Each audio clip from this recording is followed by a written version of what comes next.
Hello, Chris again here with the Genos Tipsters at ePianos. Today I've got some tips for you on the Yamaha Genos to do with how we set up our Genoses here in the shop that you might like to see to try at home on your own Genoses. The first one is all to do with how the lights on the keyboard underneath the buttons come on, because if you're playing in a darker environment, sometimes the lights can be a little bit too bright. If you're in a bright showroom like I am, they're probably set up okay, but did you know that you can adjust how bright they are?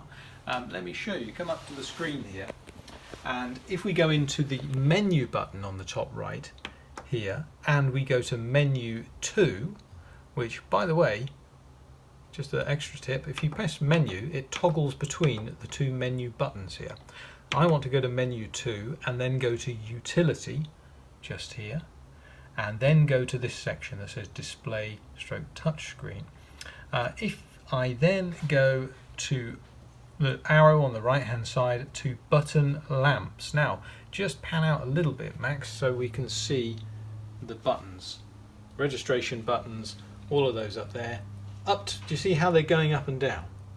Now up on 4, that's as bright as it will go, and if you're playing in a bright room, that's quite good to have it like that. But if you're playing in a darkened room, then turn it all the way down. You'll probably find that's a little bit more comfortable. It's a bit like driving at night with all the display dashboards on. You want to turn it down. So we have ours set at about halfway, which you can reset it to by pressing the two arrows together at the same time.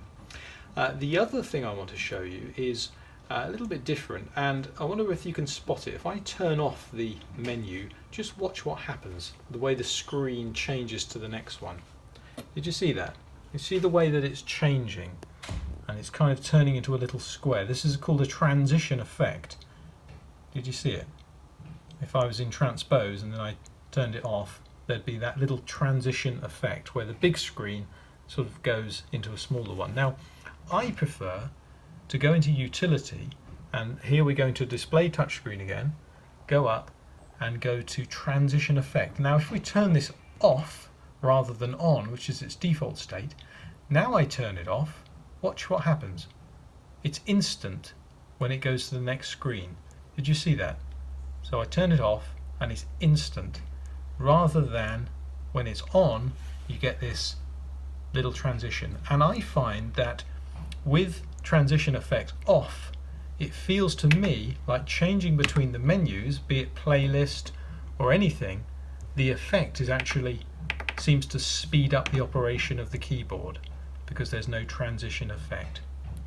So that was just a couple of things today for you to try at home. I hope that was useful, and I'll see you next week. Thanks very much for watching.